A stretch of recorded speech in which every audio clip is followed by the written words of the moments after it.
সমুদ্র,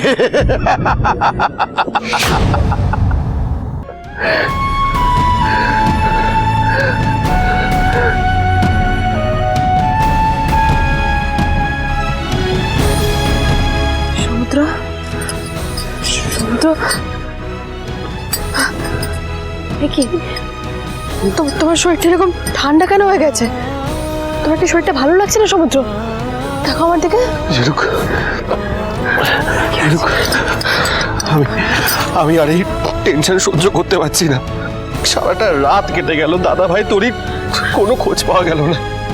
অতটুকু একটা বাচ্চা মেয়ে, সে কি অবস্থায় আছে আমরা কিচ্ছু জানতে পারছি না। আচ্ছা ঝিনুক, এত বড় দুর্যোগে ওদের সত্যি কোনো ক্ষতি হয়ে যায়নি তো? না না না, ওদের কোনো ক্ষতি হতে পারে না সমুদ্র। আমার মন বলছে জামাইবাবু আর তোরই দূরে কোথাও ভেসে গেছে আর সেখানে সেফ আছে, তাই এখানে ওদের খুঁজে পাওয়া যাচ্ছে না। এদিকে তো সার্চ অপারেশন চলছে, তাই না? তুমি দেখো ওদের ঠিক কোনো না কোনো একটা খোঁজ পাওয়া যাবেই। ঝিনুক, আমি তো জানতাম যে দাদা ভাই তার জানে না, তাও আমি ওকে নদীর পাড়ে যেতে দিলাম। আমি যদি থাকতাম ওদের সঙ্গে তাহলে আমি দাদা ভাই তোরিকে বাঁচাতে পারতাম, কিন্তু আমি কি করলাম? আমি হাত পা গুটিয়ে কাওয়ার্ডের মতো বাড়িতে বসে থাকলাম। খুব খারাপ ভাই, আমি খুব খারাপ। না সমুদ্র, যা হয়েছে তাতে তোমার কোনো দোষ নেই, আর তুমি সেটা আটকাতেও পারতে না। তাই প্লিজ প্লিজ এভাবে নিজেকে দোষ দিও না। ঝিনুক ঝিনুক, তুই বুঝতে পারছো না, নদীর জল ফুলে ফেপে মাথা ছাড়িয়ে গেছে। দাদা ভাই কি পেরেছে নিজেকে সামলাতে? তোরি কি পেরেছে নিজেকে সামলাতে? ওরা কি পারবে নিজেদের বাঁচাতে? আমি পারছি না, আমি আর পারছি না।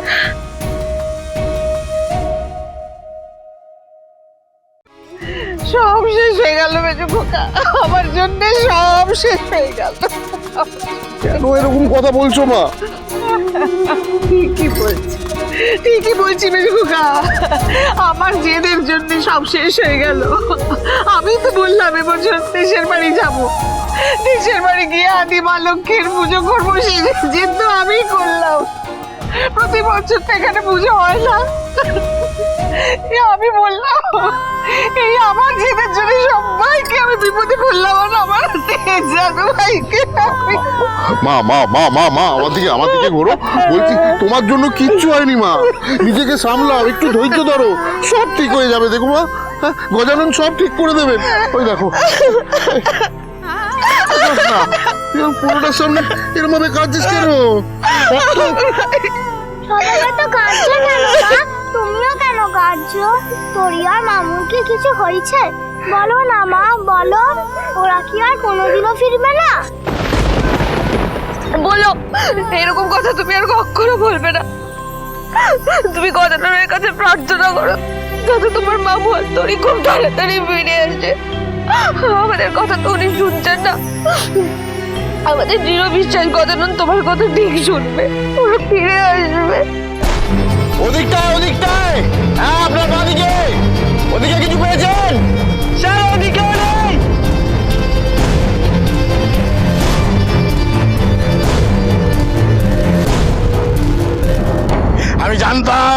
আমি জানতাম তুই এখানে আসবি, ঠিক আসবি, ওদের খুঁজতে আসবি।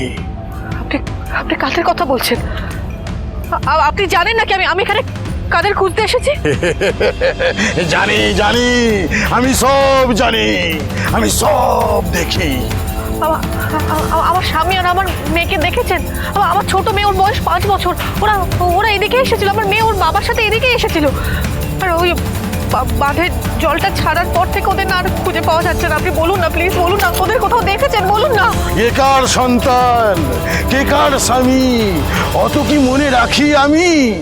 জানিস, এই সবটা আসলে মায়া, আলোর আড়ালে অন্ধকারের ছায়া। আজ যাকে নিজের বলে এত চোখের জল ফেলছিস, কে জানে সে তোকে মনে রাখবে কিনা। মনে রাখবে না মানে? আমার স্বামী আমাকে ছেড়ে কোথায় যাবে? অগ্নি সাক্ষী করে আমার স্বামী আমাকে বিয়ে করেছে, দুজনকে জন্ম জন্মান্তরে একসাথে থাকার প্রতিজ্ঞা করেছিলাম, আর এত সহজে আমার তেজ আমাকে ভুলে যাবে? না, কখনো না, তেজ আমাকে ছেড়ে কোথাও যেতে পারে না। কার মনে কে থাকবে সব তো ঠিক করে দেন উনি। এই পৃথিবীটা একটা গোলক ধাঁধা, তাকে যায় না নিয়মে বাধা। এক করেন তিনি আর তিনিই করেন সব, এই সবই ভাঙা গড়ার খেলা, এইভাবেই গড়িয়ে যায় বেলা। ভুল ভুল, ঈশ্বর আমার স্বামীকে, আমার সন্তানকে অকালে আমার থেকে কেড়ে নিতে পারে না। আমার স্বামীকে আমার থেকে কেউ কেড়ে নিতে পারে না। একজন মায়ের, একজন স্ত্রীর কত ক্ষমতা কোনো কোনো ধারণা নেই আপনার। সেই সুধাময়ী আজ অব্দি নিজের ভাগ্যের কাছে হারেনি, আজও হারবে না। প্রয়োজন পড়লে আমি আপনার ঈশ্বরের সাথে লড়াই করব। আমার স্বামী, আমার মেয়েকে আমি ঠিক ফিরিয়ে আনবো। কেউ কেউ ওদের ওদের আমার কাছ থেকে কেড়ে নিতে পারবে না। কেউ না, কেউ না, কেউ না। তেজ, তেজ, তরি। কার জন্য কাঁদিস রে মা তুই? সে যে নেই এখানে, কেউ কোথাও নেই, কোথাও খুঁজে পাবি না ওদের, কোথাও না। এতক্ষণ ধরে সার্চ করলে একটা বডি পেলেন না? স্যার, নদীতে দূর দূর অবধি কোনো বডির দেখা পাওয়া যায়নি। যদিও বা স্রোতের টানে কোনো বডি এখানে এসেও থাকে, জলের টানে যে তাকে কোথায় ভাসিয়ে নিয়ে যাবে কেউ বলতে পারবে না। এই এক্সকিউজ আমি শুনবো না। যত দূর নদী গেছে তত দূর খুঁজবেন। করে পসিবল স্যার? এই নদী গেছে সুন্দরবনের সমুদ্রের দিকে, সেখানে যদি কোনো বডি ভেসেও যায় সে বডি ট্রেস করা খুব মুশকিল, আর যদিও বা বডি পাওয়া যায় বেঁচে থাকার সম্ভাবনা নেই স্যার। তেজ, তরি, তেজ, তরি, তোমরা কোথায়? তেজ,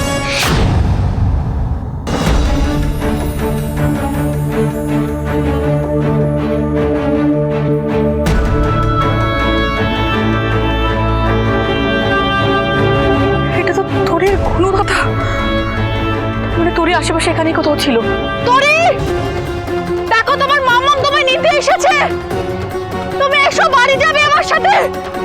তেজ, তরি, তরি, আমার খুব কষ্ট হচ্ছে মা, ফিরে এসো। বৌদি, কি হয়েছে? বৌদি কোথায়?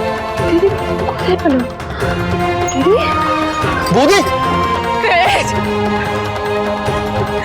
তেজ, আমার কিছু খুব কষ্ট হচ্ছে। সারা দাও তেজ, তরি।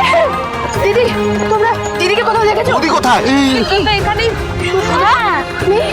নদীকে খুঁজতে হবে, তাড়াতাড়ি চলো। চলো, দিদি, সুধা, তরি, তরি, তোমার মাম্মামের খুব কষ্ট হচ্ছে।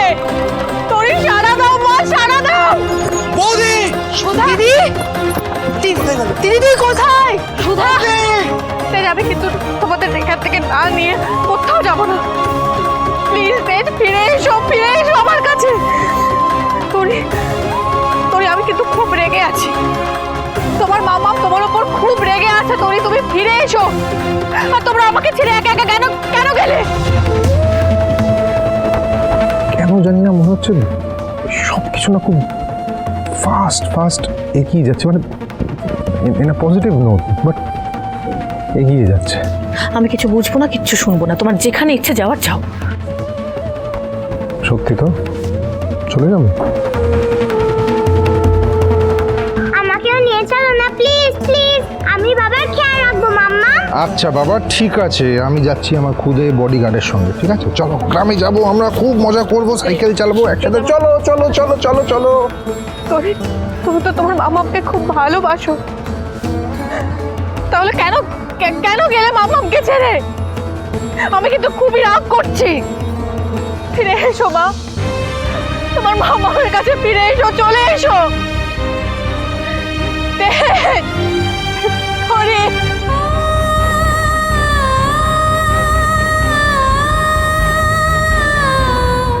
এই গনু দাদাকে নিজের কাছে সবসময় রাখবে। দেখবে এই গনু দাদা তোমাকে সব বিপদ থেকে রক্ষা করবে। জানি মাম্মা, গুনু দাদাই তোমার বেস্ট ফ্রেন্ড। আমার মেয়েকে তো তোমার রক্ষা করার কথা ছিল, তাহলে কেন কেন ওকে বিপদের মধ্যে ফেললে বলো?